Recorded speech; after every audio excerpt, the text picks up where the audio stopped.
সোনাপাপ্পু কাণ্ডে অ্যাকশন মোডে ইডি। কলকাতা শহরের একাধিক জায়গায় অভিযান। শুক্রবার সকাল থেকেই ইডির অভিযানের নজরে সোনাপাপ্পু ঘনিষ্ঠ ব্যবসায়ীরা। শহরের মোট 3টি জায়গায় ইডির তল্লাশি। ভবানীপুরে ব্যবসায়ীর বাড়িতে ইডির হানা, যেখানে পার্ক স্ট্রিট বালিগঞ্জেও তল্লাশি অভিযান ইডির। নজরে এবার সোনাপাপ্পু ঘনিষ্ঠ ব্যবসায়ীরা। এ বিষয়ে বিস্তারিত জানবো। এই মুহূর্তে আমাদের সঙ্গে টেলিফোন লাইনে রয়েছেন আমাদের প্রতিনিধি তোতন।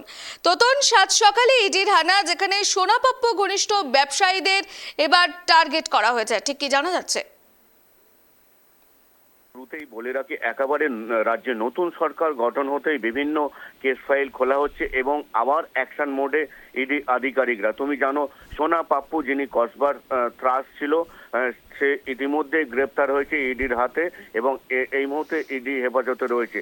তার কাছ থেকে বেশ কিছু তথ্য পাওয়ার পরেই ইডির তরফ থেকে কলকাতায় আজ একজোটে 3 জায়গায় তল্লাশি চালাচ্ছে। যেমন তুমি বললে, সোনাপাপ্পুর ঘনিষ্ঠ ব্যবসায়ী, তার বাড়িতে ইডি তল্লাশি চলছে।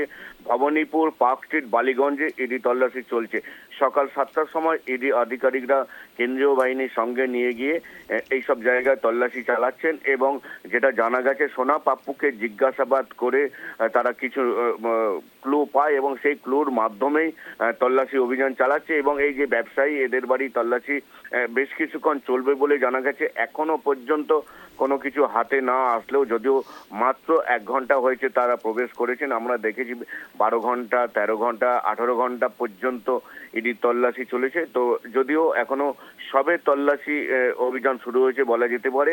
সোনাপাপ্পুর কাছ থেকেই তথ্য পেয়ে এই তল্লাশি অভিযান, যেটা ইডি সূত্রে জানা যাচ্ছে।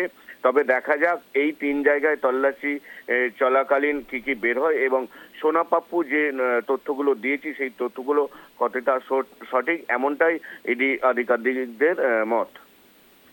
তোতন, যেই সব ব্যবসায়ীদের, অর্থাৎ সোনাপাপ্পু ঘনিষ্ঠ ব্যবসায়ীদের যেখানে টার্গেট করা হচ্ছে, যেখানে ইডির অভিযান, সেই ব্যবসায়ীরা ঠিক কোন ব্যবসার সঙ্গে জড়িত রয়েছে এবং ঠিক কারা রয়েছে তারা? দেখো, মূলত এই ব্যবসায়ী সকলে রিয়েল এস্টেট বিজনেসে যুক্ত রয়েছে, কিন্তু ইডি আধিকারিকরা যে তল্লাশি চালাচ্ছে, যেখানে কিছু ক্ষেত্রে ব্যাংক থেকে বিপুল পরিমাণ লোন নেওয়া হয়েছে এবং বালি ও কয়লা, এই 3টি বিষয় তারা তদন্ত করছে। কারণ সোনাপাপ্পু নিজে একজন রিয়েল এস্টেট বিজনেস করতো, এমনটাই সে ইডি আধিকারিককে জানিয়েছে। কিন্তু এছাড়াও অন্য যে দুর্নীতি রয়েছে, বালি, কয়লা, এই সমস্ত সাথে সে যুক্ত ছিল, এমনটাই ইডি আধিকারিকদের মত। এবং সেই সূত্র ধরেই আজকের এই ব্যবসায়ীদের বাড়িতে তল্লাশি অভিযান চলছে। কারণ শুধু রিয়েল এস্টেটে যে দুর্নীতি হচ্ছে সেটা ব্যাংকের ঋণ এবং তার সাথে কয়লা ও বালি এই সমস্ত রয়েছে। কারণ এই কয়লা বালি রাজ্য জুড়েই যে দুর্নীতি হয়েছে, রাজ্যের বিভিন্ন মন্ত্রীর নাম উঠে এসেছিল, সেক্ষেত্রে এদের নামও রয়েছে। কারণ এরা মন্ত্রীর ছত্রছায়া ছিল।